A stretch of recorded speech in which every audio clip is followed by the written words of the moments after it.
आमतौर पर ऐसा होता है कभी कभार कि हम लोग सरकारी नौकरी की तलाश में रहते हैं और सरकारी नौकरी के जो एडमिनिस्ट्रेशन में लोग होते हैं वो हमारी तलाश में होते हैं।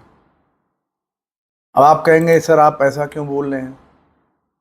तो ऐसा इस वजह से बोल रहा हूँ क्योंकि कभी कभार ऐसा होता है कि जो वैकेंसी हम नहीं भरते हैं वो वैकेंसी कोई नहीं भरता का मतलब किसी के संज्ञान में नहीं आती। लोग सोचते हैं अरे छोड़ो ये वैकेंसी सही नहीं है, इसको नहीं भरते, कोई और देखते हैं। जो वैकेंसी ज़्यादा फ्लैश आउट हो जाती है, ज़्यादा दिखती है, जिसका प्रचार प्रसार ज़्यादा होता है, आमतौर पे स्टूडेंट्स वही वैकेंसी भरते हैं। अब जैसे आज होम गार्ड का एग्ज़ाम था, कई स्टूडेंट्स मिले होम गार्ड के एग्ज़ाम्स के लिए। पूछा मैंने कि कैसा पेपर आया? अरे सर पेपर तो बहुत टफ था। क्या पढ़ाई करी थी? सर पढ़ाई तो नहीं किया था, सब कराया। अच्छा सब कराया भाई, नेगेटिव मार्किंग नहीं थी तो सब कराया। अगर नेगेटिव मार्किंग होती तब आप नहीं करते, तब आप सोचते कि जो जो पहले आ रहा मैं वो कर लूँ, उसके बाद अगर तुक्का मारना भी हुआ तो एक आध दो पाँच क्वेश्चन तुक्का मारेंगे। नेगेटिव मार्किंग 1/3 है, तो अब नेगेटिव मार्किंग नहीं है तो आप सारे क्वेश्चन मार के चले आए, क्या सिलेक्शन होगा? नहीं होगा। उसका कारण है क्यों? आपने पढ़ाई नहीं करी है। पढ़ाई जब करोगे, सही डायरेक्शन में करोगे, तभी सरकारी नौकरी मिलेगी। वरना सरकारी नौकरी के लिए पीछे आप भागते रहोगे, आपको नौकरी नहीं मिलेगी। आप सिर्फ भागते ही रहोगे कि मैं दौड़ रहा हूँ, मैंने ये फॉर्म भरा, मैंने वो फॉर्म भरा, मैंने यहाँ जाके एग्ज़ाम दिया, वहाँ जाके एग्ज़ाम दिया। ऐसा कुछ नहीं। आप पढ़ाई करो विधिवत, सही डायरेक्शन में। क्वेश्चन ऐसे आ रहे हैं जैसे अब यूपी होम गार्ड का है तो आपको होम गार्ड के पेपर का सिलेबस पहले आपको पता होना चाहिए कि यूपी का है तो यूपी के बारे में पता होना चाहिए, कितना क्षेत्रफल है क्या नहीं है।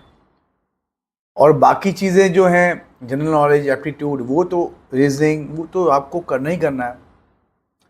मैं बात कर रहा था एक ऐसी वैकेंसी की जिसमें लोगों ने फॉर्म ही नहीं भरे, गवर्नमेंट वैकेंसी, और लोग भागते हैं कि सर गवर्नमेंट वैकेंसी मिल जाए, गवर्नमेंट जॉब मिल जाए, मगर लोगों ने फॉर्म ही नहीं भरे और उनको लास्ट में वैकेंसी की डेट बढ़ानी पड़ी। मैं ऐसा इस वजह से कह रहा हूँ क्योंकि फॉर्म आए नहीं हैं और एडमिनिस्ट्रेशन का लेटर आ गया है कि भैया हम लोग डेट बढ़ा रहे हैं, फॉर्म आए नहीं हमारे पास, तो हम अब किसका चयन करेंगे जब फॉर्म ही नहीं आए। तो हर वैकेंसी ज़रूरी नहीं है कि सरकारी रिजल्ट पे आपको मिल जाए, ज़रूरी नहीं है कि आपको किसी और वेबसाइट पे मिल जाए। मैं जो वैकेंसी बताता हूँ आपको, वो ऐसी वैकेंसी बताता हूँ कि बहुत कम जगह पे आपको दिखाई पड़ेगी, या तो न्यूज़पेपर में दिखाई पड़ेगी, या छोटी सी कटिंग पे होगी, या वेबसाइट पे दिखाई पड़ेगी। आमतौर पे वेबसाइट पे आदमी जाता नहीं है, बहुत ही विरला होता है जिसको एकदम ललक होती है नहीं हम करेंगे, हमको आगे बढ़ना है और हम सरकारी नौकरी लेकर रहेंगे, वही जाता है। तो मैं ऐसी ऐसी वैकेंसी खोजता हूँ कि क्या लेटर आ रहा है, क्या एडमिनिस्ट्रेशन का लेटर है, उनका लेटर क्या कह रहा है। तो वैसी वैकेंसी आई है दयाल सिंह कॉलेज से, जिनको आवेदक ही नहीं मिले, ये खोज रहे हैं कि भैया सरकारी नौकरी ले लो, कर लो। तो ये ध्यान दीजिए, सरकारी नौकरी बहुत मात्रा में है। आप लोग कहते हैं सर सरकारी नौकरी मिलना सपना है, कोई सपना नहीं है, जीता जाता है उदाहरण आपके सामने हूँ मैं। 7 एग्ज़ाम दिए, 7वां क्लियर किया। तो ये मत सोचो बहुत वैकेंसी है, आप लोग सही दिशा में नहीं जा रहे हो। सही दिशा में जाओगे तो वैकेंसी मिलेगी।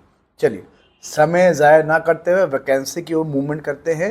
वैकेंसी आ रही है Dayal Singh college, university of Delhi, Lodhi road, new Delhi. Total vacancy 33 है। पोस्टें क्या क्या है? वरिष्ठ सहायक, सीनियर असिस्टेंट, वरिष्ठ तकनीकी सहायक, सहायक, कनिष्ठ सहायक, प्रयोगशाला सहायक, प्रयोगशाला परिचर और पुस्तकालय परिचर। वैकेंसी है level 6, level 6, level 4, level 2, level 4, level 1, level 2, level 1। Age सीमा 35, 35, 32, 32, 32, 32, 32। मैंने सीक्वेंस में बता दिया, इसका PDF मैं आपको डिस्क्रिप्शन में दे दूंगा, देख लेना, आराम से भर लेना। और वेबसाइट जो है इसकी www.dsc.du.ac.in। और विज्ञापन के 30 दिन के अवधि के अंदर आपको ये फॉर्म भर के भेज देना है। मतलब अगर आप फिर डिले करोगे फिर ये कोई लेटर निकाल देंगे कि भैया मुझे को आवेदक नहीं मिले, भैया भरो, फॉर्म भरो। तो कभी कभार ही ऐसा होता है कि एडमिनिस्ट्रेशन खुद कहता है कि भैया फॉर्म भरो, मैं अवधि बढ़ा रहा हूँ। तो ऐसी वैकेंसी पे आप लोग की निगाह होनी चाहिए। क्यों? क्योंकि ऐसी वैकेंसी कोई भरता ही नहीं है। इसमें चयन आपका होने की संभावना 80% तक बढ़ जाती है। रिटन टेस्ट होगा, रिटन टेस्ट होना है, वही सिलेबस वही होगा। और सिलेबस की जानकारी के लिए अगर आपको ज्वाइनिंग करना है, ऑनलाइन ऑफलाइन क्लासेस चल रही हैं, स्टार्टिंग बैच है, ज्वाइन कर लो। रेलवेज़ का तो मैं आपको पूरा बताता हूँ, पूरा गाइड करता हूँ। आगे भी जितनी भी वैकेंसी आती है मैं कोशिश कर रहा हूँ। समय का अभाव रहता है क्योंकि मैं जॉब में हूँ और जॉब पे भी समय देना होता है, कार्यक्रम भी मुझे निपटाने होते हैं ऑफिसर्स के, तो समय के अभाव कारण मैं वीडियो कम बनाता हूँ। मगर जितनी वीडियो बनाता हूँ एकदम ऑथेंटिकेट वीडियो बनाता हूँ। क्यों? क्योंकि मुझे पहले पढ़ना है, मैं पढ़ूंगा तब आपको बताऊंगा कि कहाँ से क्या नोटिस आ रहा है, नोटिफिकेशन आ रहा है। तो इस संबंध में कोई सूचना चाहिए हो तो आप मेरे से कांटेक्ट कर सकते हो और इसका भी फॉर्म भर दो। कोई अगर जानकारी चाहिए होगी फॉर्म के रिगार्डिंग तो मैं आपको फॉर्म भेज दूंगा, आप मेरे से कांटेक्ट कर लेना। डिस्क्रिप्शन में नंबर है। यूट्यूब को आप लोग शेयर, लाइक, सब्सक्राइब जरूर करिए। आपका भला नहीं हो पाएगा तो कम से कम किसी का तो भला होगा। अगर आप एलिजिबल नहीं हो इस जॉब वैकेंसी के तो कोई तो एलिजिबल होगा। तो बेहतर ये होगा कि लाइक, शेयर, सब्सक्राइब करते रहें ताकि लोगों को पता चल सके कि कहाँ कहाँ से वैकेंसी आ रही है। मिलते हैं नेक्स्ट वीडियो में, तब तक के सभी को नमस्कार।